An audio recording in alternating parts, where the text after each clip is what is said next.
The brand new Sony XB43 replaces the Sony XB42. No! It replaces the XB41! Brand new Sony XB43 replaces the Sony XB41. I don't know. It replaces the XB41. I call it the XB50 because this is a whole step up in size. This is nearly 3 kilos.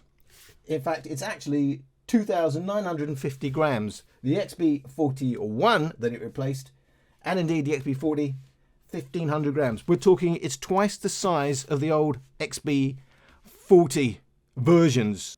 So is it twice as good? It must be absolutely fantastic for them to think we're going to make it that much bigger. We're going to make it twice as heavy as an already popular speaker, and we're doing that because it's going to be absolutely fantastic. Now, I will say the differences between the Sony XB43 and the one it replaces, the XB41, are it's much bigger and heavier. It's much bigger and heavier. I can't emphasize this enough. This is no longer comfortable hand holding. This is a step up altogether from the old size. That's why, to me, call it the XB50. I think it would have looked better in the marketing. And you could have sold it alongside the XB41 or rebranded that, the XB42, changed the colours of it or something. What else is different? They now have, well, of course, the headline feature comes with tweeters. So we already had woofers, we already had passive radiators, but I will point out passive radiators, JBL's type as being on the sides, whereas they used to be front and back, two passive radiators, but they're now on the side. And I must say, I was going to do a little video showing the excursion of these passive radiators. It's almost minimal. There is very little excursion, and I wonder if that's going to be relevant down the line when we do our sound tests. I will do one thing, and that's turn it on, because I want to show you something that's really annoying. Bluetooth connected. Wow, that was really useful. Thanks for telling me battery fully charged. And you're fully charged. Now, you can go in the app and turn off the fully charged or charge level voice indicator if you want, but you cannot turn off I'm now Bluetooth connected. That's quite annoying, especially if you're switching between speakers, because every time it reconnects, it's going to say the same thing. You won't go instantly into your music as you can switching A/B between other speakers. With this one, you're going to have that little interlude where it says, and we're now Bluetooth connected. I think we could have done without that. We normally get away with just our Bluetooth light, which it's got there anyway, telling me it's connected, and that would have been fine. I find that quite annoying. We do, of course, have lights. The lights go around the side on like a little LED strip, and they're quite pretty, and you can, of course, control it in the app, and you can turn it off altogether if it's not your thing. It's not just the LED strips, of course.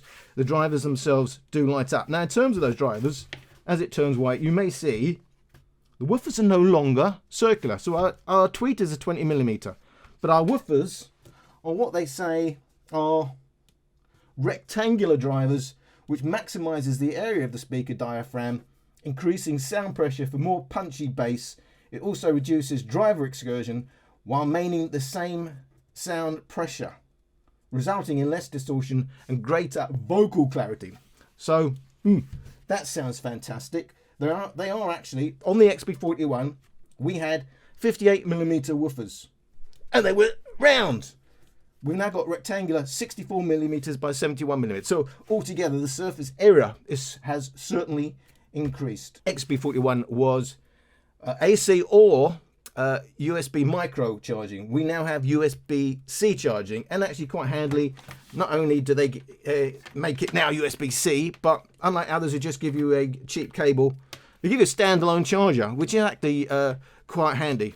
So it is only charging one single speaker, but you know where you are. It's 5V, 3 amps. You know it fully supports your speaker. It's going to cost you about £200. So we're not talking cheap speakers, and we are talking probably, we are right up against speakers like the JBL Extreme 2, that sort of size, that sort of big sound speakers. It's a 7.4V, 4,900 milliamp hour battery, about standard sort of size. It's Bluetooth 5, and being Sony, it also means you get the very high quality LDAC codec support as well as AAC support. You do get true wireless stereo pairing, TWS. But, you know, like JBL, they keep changing the way they do it. So you think, I'll build up a stock of that brand and I'll always be able to connect them. Of course you can't. They now got what they call a Party Connect. And it means you can only connect to the newer Sony speakers, XB33, XB43, and anything else that says it's Party Connect. It is IPX7, which means you can submerge this in up to a meter of water for 30 minutes, take it out, and it's going to be fine. Well, that's what they say. Does it float?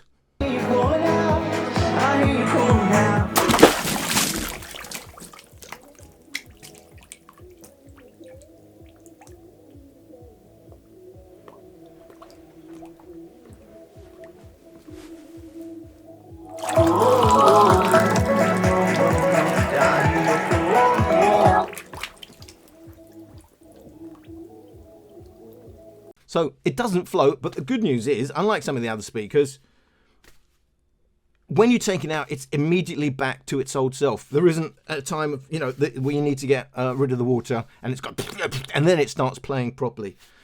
Take it out of the water and immediately it's fine. So that's quite good, except that it will sink. It is salt water resistant, and in terms of latency, best speaker I have personally tried. My average latency, 55 milliseconds, and that's testing both local files and YouTube. 55 milliseconds is by far my best result. The newest best I had was 80 milliseconds on a YouTube tryout. That means you're basically not going to see any lag. So if that's your main concern, you're going to watch it for movies. It is the sort of speaker you may be thinking of for movies. Excellent in terms of Bluetooth latency for movies, videos. So battery life, well, this is a bit complicated. Sony are well known for having a low battery mode. So when you start playing and it starts draining a little bit, and then it reduces volume a little bit, then you could get down to 20% and almost not hear it, but they will advertise 24 hours battery life, which is a bit disingenuous, because if I play this at maximum volume, I get 2 hours and 20 minutes, but it doesn't stop. It then goes into a low volume mode. In other words, reduces the volume, and it then reduces it again at 3 hours, 25 minutes. And altogether, it will stop after 6 hours, 40 minutes. So technically, maximum volume, I can get 6 hours, 40 minutes. Now, Sony themselves claim 4 hours, but the point is 2 hours, 20 minutes and actual maximum volume. And after that, it's a lower volume where you could have just reduced it yourself. So maximum volume, to all intents and purposes, 2 hours and 20 minutes. But if for some reason you can't get to it to change the volume in any way, it will keep going for 6 hours, 40 minutes. Now, 66%, which probably, you know, represents kind of mixed use, does play at 66% for 5 hours, 44 minutes. And then reduces it a couple of times on the way, but will carry on going for 21 hours, 2 minutes. Still not the 24 hours, but that is a day and a good night, isn't it? But it's a listenable volume it ends up being, but it is a low volume. So technically 66%, you get 5 hours 44. In terms of what else we got, we do still have an auxiliary in, which is a big deal. 3.5mm jack, which is here. We do have our USB-C charging port. We can use it as a power bank, so the USB out. You do have controls here for stereo pairing and your party mode if that's what you want. So it's pretty rugged feeling. It's kind of a rubberized fabric type of feel. Now the speaker itself, it's a bit complicated. There isn't a this is the music mode and that's it. So what do we get? Of course, Sony has what they call their clear audio system, which is supposed to be an auto EQ. To me, it never seems to work as an auto EQ. It seems to be an EQ, and then that kind of EQ never changes. But they advertise it as the best EQ for whatever you happen to be playing at the time. I've never really found it to be quite like that. So you get clear audio, then what they call extra bass. Well, extra bass used to be clear audio mode. Now extra bass is simply the speaker itself, as far as I can see. They've added passive radiators and they're calling this a whole new system, and they're saying that's your extra bass system, the speaker itself. So you can think of clear audio as being now separate from extra bass. You get a stamina mode and you get a live mode. So we've got all these modes. Default mode being clear audio on top of what they call the extra bass. How do they all measure? What are we going to expect out of the speaker? Frequency response. Clear audio mode, 20%, 40%, 60%, 80%, 100%. The volume scales look quite linear, and the frequency response doesn't really change that much, other than a bit more bass, low volumes, cutting at the high volumes. But 100%, the bass is still there. What we can see is that massive mid bass. If I take 60%, that big bass peaking around 95 hertz and about 5 decibels up on the peak for the rest of the frequency response. So it's pretty bass heavy. It's not massively deep. I mean, it's deep. We're talking mid 50 hertz, but that's plus or minus 65, 72. That's plus or minus 6 decibels. So that's been quite kind. Even at 100%, you've got a decent bass. What strikes me is big dip in the mids to at 2 kilohertz. So upper bass, mids, bit of a cut. Then we got the peak around 5 kilohertz. So a little bit disjointed. I would like more mids and a bit less bass punch and a bit more bass extension deep into the bass. That's clear audio. We also have live sound. How's that compared to clear audio? Both at 66%. Live sound is louder, but it looks the same. So maybe it's a real-time audio and it's going to sound different in real time. We also have stamina mode. Stamina mode, as you can clearly see, is a bass cut, but not a massive cut.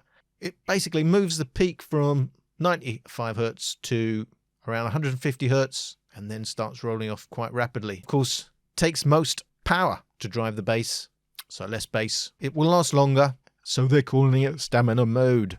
Now, clear audio, not particularly flat. What are the flat settings? So we can go into the app, we can change 3 sliders, the bass, the mids, the treble. My flattest measurement was bass -3, the mids +7, the treble -2. That is my flattest setting.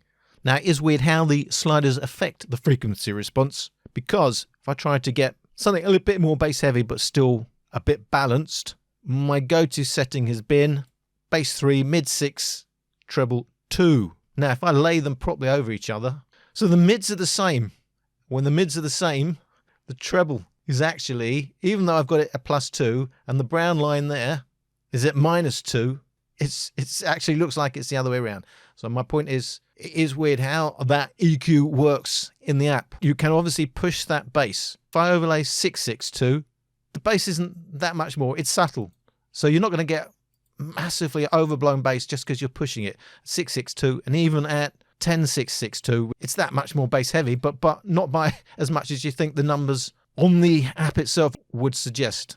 It still sounds a bit more balanced than clear audio mode because we're getting more mids. Clear audio mode, there is clear audio mode overlaid, and as you can see, the problem is it's mids light, and it's mid light to the point where you've lost some clarity. So that's a story on frequency responses. In terms of those measurements, you'd have to say, yeah, it's a bit of a mess. On paper, it may sound fantastic. On paper, that's a bit of a mess. Certainly, it's missing a lot of the mids. The high end, it's up and down and up and down. I'm talking about 6 kilohertz and over. It does extend out to 20 kilohertz, but it's a bit of a mess on the way. You've got this huge mid bass, but it's obscuring any of the extension that's still there. Is some extension, 55 hertz, not bad, although it is a big speaker. It's an expensive speaker, but it's pretty much obscured by the mid bass punch. Now, if you want probably a good speaker outdoors, if you're looking for a lot of punch, it could be your boy. It's certainly got those tweeters, but the high end is looking a bit dodgy. I don't know whether that's going to translate into being ultra clear or not. We'll have to wait and see. But the thing is, we need to sort out where we are now, because it is complicated. So we've got the live mode, we've got the stamina mode, we've got the default mode. We're going to have a listen now to what they sound like. I will say off the bat, you need to listen to with headphones to hear what the live mode is doing, because it will be using timing, phasing tricks and other well-known tricks that really you do need clear separation left and right. So if you want to hear what live mode does, definitely going to need headphones.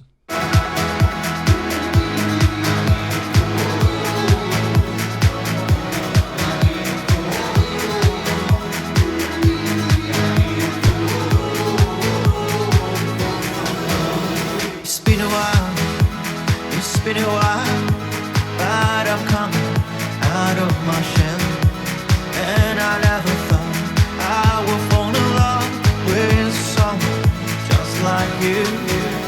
And nobody here now, I hear you calling out, I hear you calling out for love. And nobody here now, but I hear you calling out, I hear you calling out for love. And I hear you cool, and I hear you cool, and I hear you cool, and I hear you cool.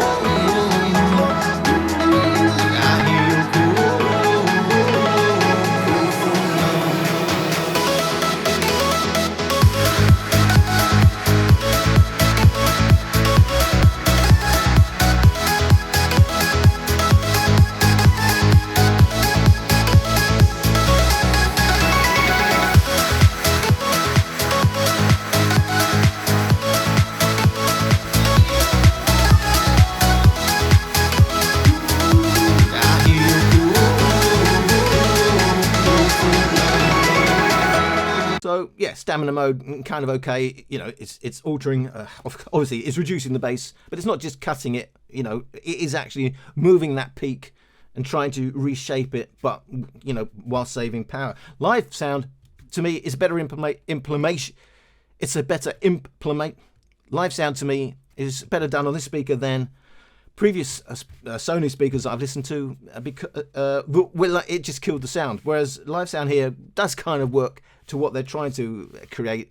It's basically an echoey venue, and you're hearing a lot of reflections, and so you're getting a lot of echoes, and it's, you know, kind of a live feel, making it more immersive. I think it works quite well. Obviously, it's not very accurate. So in the real world, you're going to be listening to default modes basically, and the EQ modes and the custom modes. You can go in the app, you can customize it to your own settings. Bear in mind, you go in, you carefully spend hours and hours making your own EQ settings, and then you switch it to clear audio, and it clears your EQ settings. I don't know why it does that. Just bear in mind, if you find settings you like, you're going to need to remember it, because it's going to clear it when you hit clear audio mode. But so I've got flat mode, as you saw from my frequency response measurements, what I consider flat mode, what I consider my kind of go-to, where I get a bit more of the mids without altering the sound too much, and of course your default mode. So let's actually compare the modes. Let me see some smile and face. Let's do it in style and grace. Party the night away. Sing, sing, sing, sing, celebrate. Everybody to the locomotion.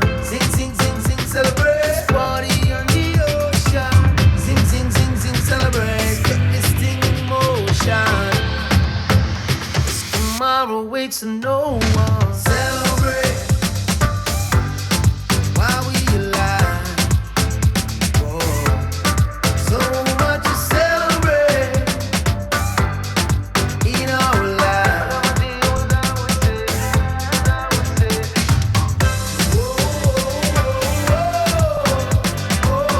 Before we go, before we go.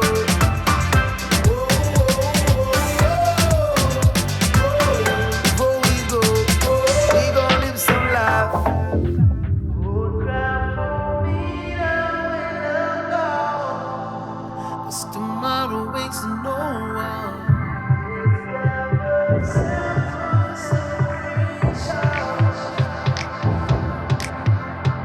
Celebrate while we alive. Whoa. So much to celebrate in our lives. As I would say, celebrate while we alive. Whoa. So we celebrate. Everybody to the locomotion. Sing, sing, sing, sing, celebrate. Party on the ocean. Sing, sing, sing, sing, celebrate. Get this thing in motion. Tomorrow waits and no one. Celebrate while we alive. Whoa. So much to celebrate in our lives.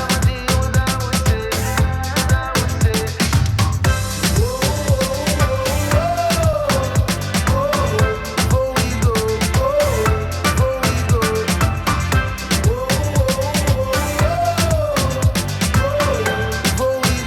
basically, it's a bit warmer with my own personal settings, but you will lose a bit. As soon as you touch the EQ and touch that bass, you're going to lose a little bit of extension. I don't know why, but you certainly will. So if you leave it, if you want maximum deep bass extension, you're going to want to leave it on default. But if you go to EQ modes, you can fill up those mids a little bit, make it a little bit warmer. And indeed, using flat mode, you're going to tame that what is a big mid bass punch. So maybe, I hope you've got a handle on the speaker so far. It's not ultra accurate. In fact, it's not very accurate at all. It's missing the bass, and the highs after 6 kilohertz are a bit all over the place, dips and peaks. It's a little bit of a mess, but what you do get is a very clear sound with a big punch. Take it outside, take it to the beach. It's probably a great speaker. Depends what you want now. So if you want a party speaker, something that's quite big, something that's a lot of fun and it's got some lights, it could be your man. But if you want something that you can play a wider range of music on, it's probably not your best friend. You're not going to hear much deep bass extension because of the excessive mid bass punch, and there's only so much you can do in the EQ. Now, I did mention it replaces XB41. I never bought the XB41. Why didn't you buy the XB41 now? Because it was clearly inferior to the XB40. I have got the XB40. I have got the XB40, and I'm showing you the XB40 and the Charge 4. Why are you doing that? Because to me, this has always been a classic, and why I still have my XB40, because of the size. What it's capable of, its character, but also its size. It sits nicely between a Charge 4 type form factor and an Extreme 2 type form factor. And there isn't really anything quite like it, and still isn't. They go from that kind of a size to that kind of a size. So, I'm not going to do a comparison with the Charge 4, because that would be silly. I am going to do a comparison between the 1500 gram XB40, over 3 years old, and the brand new XB43, 3 kilos of speaker with tweeters. So obviously, it's absolutely gonna spank the XB40 in a comparison. But hey, let's do it anyway.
So I hope you listened to that comparison all the way through and didn't switch off or fast forward after the first 10 seconds, because in default mode, the XB43 absolutely stonks all over the XB40. It makes it sound silly, very, very, very, very muddy. The problem with the XB40 is it has ridiculous tuning. The sound signature changes all the way up the volume scale, so it makes it awkward having to keep changing your settings to get the sound right. But you can change the settings to get it right, and when you get what I use there in the second part of that clip as my go-to EQ settings, absolutely transform the speaker. Suddenly it becomes clear. Suddenly there isn't a huge much in it between the XB40, like a little baby compared to the XB43, and the XB43 at 200 quid, and you can get this about 65 quid on eBay. Blimey, what a bargain. Just doesn't have the LED lighting, but the big difference will be still got that big mid-bass punch. It's going to be very, very pleasing to a lot of people, and if you just want your thumping music and a bit of a party speaker, that's all you're going to want to know. But if you listen to a wider range of music, more genres, certainly the XB40 actually has more bass extension. And more bass extension you can hear because it's not obscured by the mid-bass. It just doesn't have that, that 5-minute pleasing mid-bass slam. But other than that, quite similar. Over 3 years on, all that research and development, a speaker twice the size.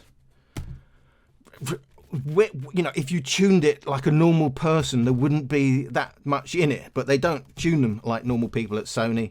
I don't know how they do their market research, but that's what they come up with. But the thing is, it is a new speaker. It is going to absolutely kill the XB40 at maximum volume. How heavy is that? Light work with the bass on the track, on my face to the back like I'm taking a slap. I need a drink, but it's straight from the tap. And I'm hating the slack, couple mans run around like they hate in the gaff. Please stop talking that trash, cause the vibes in the front all the way to the back.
Is that light work with the bass on the track, on my face to the back like I'm taking a slap. I need a drink, but it's straight from the tap. And I'm hating the slack, couple mans run around like they hate in the gaff. Please stop talking that trash, cause the vibes in the front all the way to the back.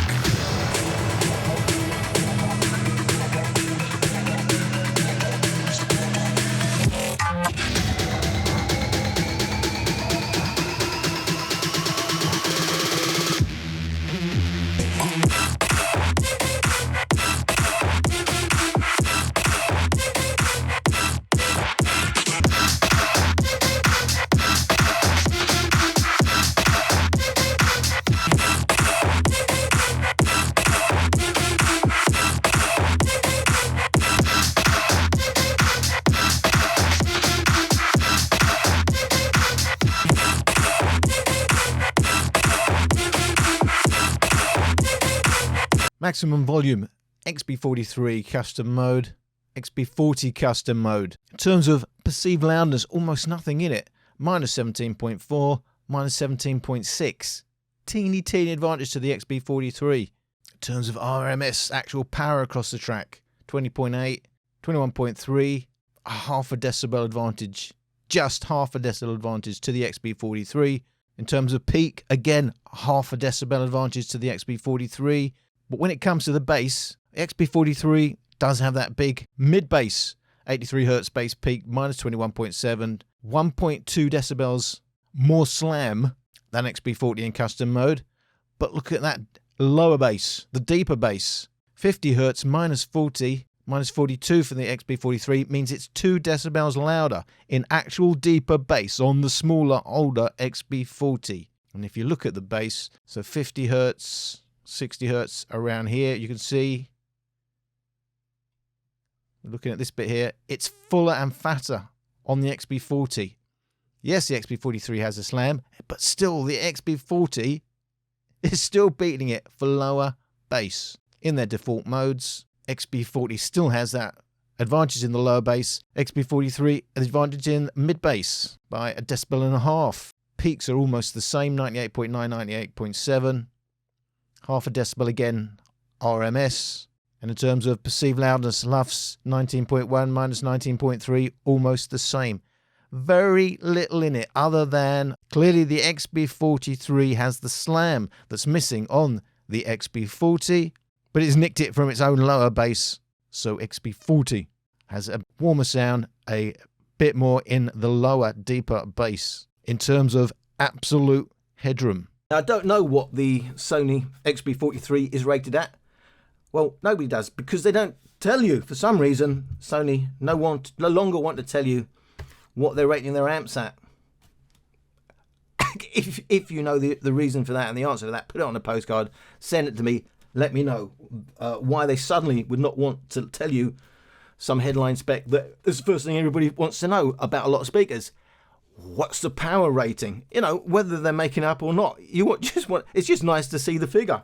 You know, we can get my 60 watt speakers out and they will not go louder than 30 watt speakers. Does it really matter? Not really, but it's just another thing to talk about, the power specs. However, I know that this was 40 watts and I assume then they're about the same power level because almost nothing in it is there at maximum volume. The XB40, what an absolute classic, especially you could take into account its actual size. In custom EQ, basically they go, in terms of perceived sound, they go about the same level, just that that's a bit clearer. And this one has a bit more bass extension. So one of them's going to suit certain people more than others. You will need to know who you are. As I say, other than that, that's pretty much my overview. I will do other speaker comparisons, but I wanted to give a proper overview of my take on the Sony XB43. And my take is disappointing. It's weird tuning. I think it is ultra clear. Obviously, you are getting the benefit of the tweeters, but it's the whole it is a little bit big now, and you really got to think that because you're not going to comfortably hold that in your hand, not if you don't want arthritis. Now, it does have a pleasing punch. It's to me, it's an outdoor tuning. You're going to have problems indoor. You know, you don't want to be boosting that bass anymore, so you won't want it near a wall or a corner or even on a hard floor. You don't want to be pushing that mid bass any more than it is. Well, you may do. It depends on your taste. But in terms of some sort of all-round speaker, it's not going to be a great all-round speaker because it has, well, I think a party tuning is what I'd say. And you can't really do that much if you go into the EQ. I find it annoying. It tells me it's Bluetooth connected every time it connects to Bluetooth. It does have the heavy roll-off from 70 hertz. Although it has some extension, you don't hear much of it because it's mid-bass with a sudden 70 hertz roll-off. Even when you push the mids, there's only so much you can do. You're still going to have gaps. So, I'm struggling to think look. Does it sound okay? Sounds okay, but it's not a long-term listen, and it's certainly not a music lover's listen. This is a speaker for thumping music, where actually, look, this is almost like an Extreme One. Didn't have much bass extension, but it doesn't matter to a lot of people. Still doesn't matter to a lot of people because it has a big thump for a lot of people. That's all they want for a bit of fun. You're getting ready for a night out, and basically that's the bit, isn't it, that gets you going for your night out. So I would say don't overlook the XB40. I'm not saying it's the greatest speaker in the world, but it still has that place because of its size and what it's capable of doing if you spend time with EQ settings. And basically they haven't really made much advances other than making it look a bit prettier. And you've got live sound, but yeah, maybe it's going to hold up better against the Extreme 2 and things like that down the line when I get around to doing direct comparisons. Yeah, I know you want to hear what it sounds like against the Soundcore Motion Plus, because it doesn't matter what speaker I pull out. Someone says, and what does it sound like against the Soundcore Motion Plus? I will do that down the road some point. Well, this is my Sony XB43. Personal opinion. personally a bit disappointed. It doesn't sound terrible, but I don't really think I don't find myself listening to an extended period. It's good. First 5 minutes, yeah, it's quite nice, isn't it? And then the whole thrill, the whole buzz is gone after that, because you're flicking through your music and there's so much music it doesn't suit, to be quite honest. And I'm just listening to what I'm missing, probably the opposite of what you may call a warm sound. So if you like a warm sound, I'm pretty sure you're not going to like this speaker. But it's rugged. It's probably a great beach speaker, and it's probably pretty good outdoors. But as your indoor speaker, maybe not. That's my Sony XB43 overview. Thank you for watching.